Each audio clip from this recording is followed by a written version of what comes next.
त्यांची हकालपट्टी करावी अशी मागणी पवारसाहेबांच्या उपस्थितीमध्ये शिर्डीच्या महाअधिवेशनामध्ये करणारे हे महाभाग यांनी आता आमच्या पक्षाच्या बद्दल बोलणं थांबावं एवढंच मला या ठिकाणी अर्थाने सांगायचं आहे.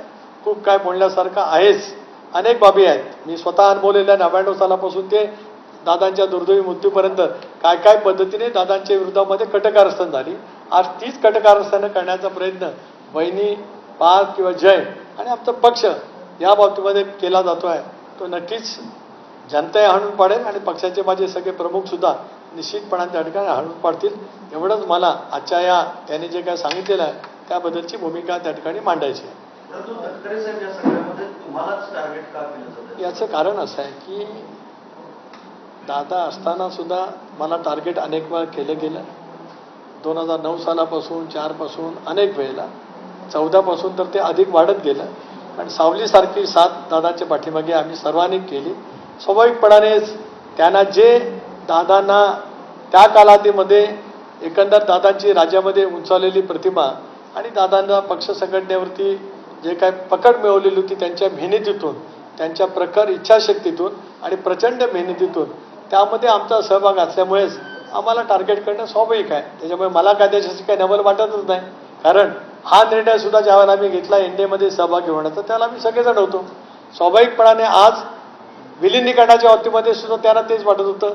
मी आज एवढंच त्यांना सांगतोय की दादांचं शव म्हणजे अपघात झाल्याच्या नंतर विमानाचा हॉस्पिटलला शव आलं, त्याच्यानंतर पोस्टमॉर्टम झालं, तिथपासून काय काय घडलंय या सगळ्याची माहिती माझ्याकडे आहे.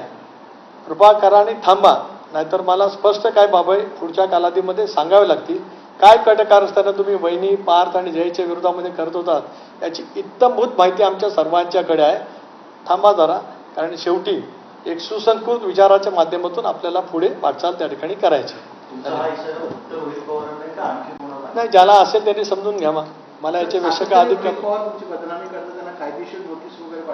हे कसं आहे की काळाच्या ओघात जनतेला त्यांचं स्थान काय माहिती आहे. मध्ये एक फार मोठा एक दौरा त्याने काढला होता संबंध महाराष्ट्रभर. 50 माणसं सुद्धा नाही जमली. इतका प्रचंड खर्च करून प्रसिद्धी करून इतका मोठा काहीतरी दौरा काढण्याचा अभिनय आमचा एखाद्या युवकचा जिल्हाध्यक्ष गेला तर अनेक माणसं जमू शकतात. इतकी आमची ताकदवान कार्यकर्ते आहेत. तर त्याने इतका गाजावाजा करत प्रचंड खर्च करत जो काय दौरा काढला तो फ्लॉप शो झाला. अनेक बाबतीमध्ये झाले. त्याच्यामुळे अस्वस्थ मन आहेत. त्या अस्वस्थ मनातून असं काही ना काहीतरी कावीळ झाल्यासारखं वक्तव्य करण्याचा प्रयत्न केला जातोय. तो होत आहे.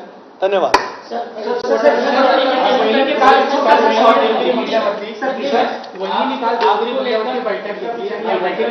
आपण नव्हते, नेमकं आपल्याला कल्पना दिली गेली होती या बैठकीची?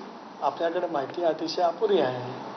मला माहिती होती. मी संध्याकाळी तुम्ही तिकडे होता, मी बैठकीला उपस्थित होतो. मी बैठकीला संबोधित केलंय.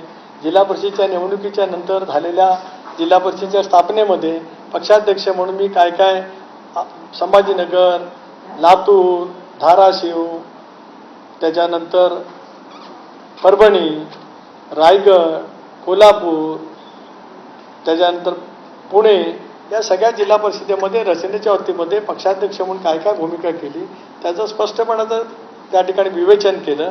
आत्ता जे काही आरक्षणाचं महिला आरक्षणाचा निर्णय घेतला जाणार आहे त्याबद्दल एनडीएची बैठक देशाचे कणखर नेते अमितभाई शाह यांनी जी काय बोलवली होती त्याच्याबद्दली सुद्धा माहिती दिली की किती मतदारसंघ वाढणार आहेत, महिलांचं आरक्षण काय पद्धतीने पडणार आहे, डिलिमिटेशन कमिशन नेमलं जाणार आहे, SIRच्या बाबतीमध्ये नेमकं पक्ष म्हणून आपल्याला काय काम करायचं आहे याची विस्तृतपणाने माहिती कालच्या बैठकीमध्ये त्या ठिकाणी दिली.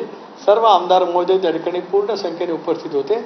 अनेकांनी मला याच्याबद्दलची माहिती सुद्धा विचारली की नेमकं डिलिमिटेशन होत असताना कशा पद्धतीने होईल, महिला आरक्षण होताना कशा पद्धतीने होईल, आता SIR होत असताना काय आपल्याला अडचणी येऊ शकतील, त्या संदर्भातली सगळी चर्चा सखोलपणाने 1 तास सव्वा तास बैठक त्या ठिकाणी झाली आणि विस्तृतपणाने विवेचन प्रदेशाध्यक्ष म्हणून मी केलं, लोकसभा सदस्य म्हणून त्या ठिकाणी लोकसभेतला पक्षाचा नेता म्हणून मी आणि प्रफुल्लभाई आम्ही एनडीएच्या बैठकीला उपस्थित होतो.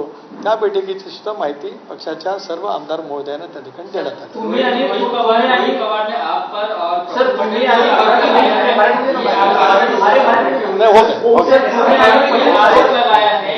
पार्टी को हाईजैक करने की कोशिश आप दोनों ने की और सुमित्रा पवार को भी आप दोनों से सचेत रहने की सजग देखिए, रहने की नसीहत दी है रोहित पवार ने।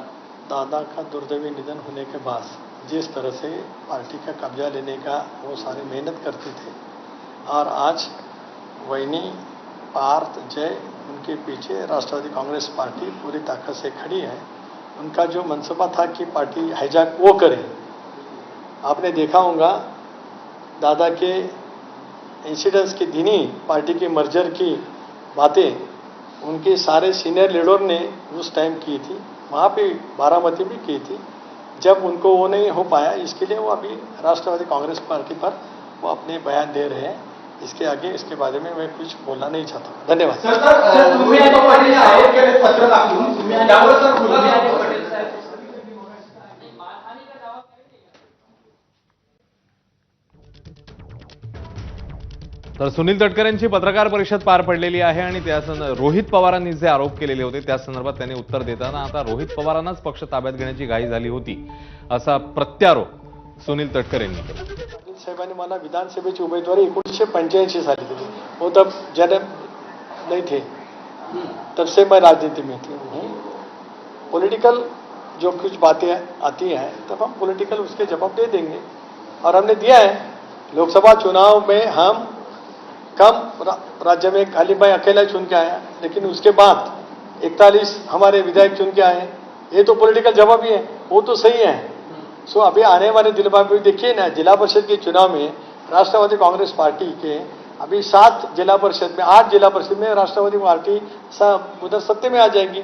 मराठवाड़ा के 4 ही जिलों में, रायगढ़ में भी हैं, कोल्हापुर में भी हैं, गुना में भी हैं. राष्ट्रवादी कांग्रेस पार्टी सांगली में भी आ जाएगी. तो राष्ट्रवादी कांग्रेस पार्टी की ताकत जब बढ़ती है तब ऐसे लोग कुछ ना कुछ बातें करते हैं. धन्यवाद. एक मोठा आरोप केलेला आहे की पत्रकार परिषदेत दाखवून दिलं.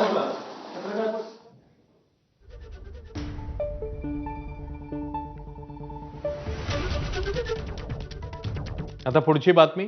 एसपी तुषार दोशी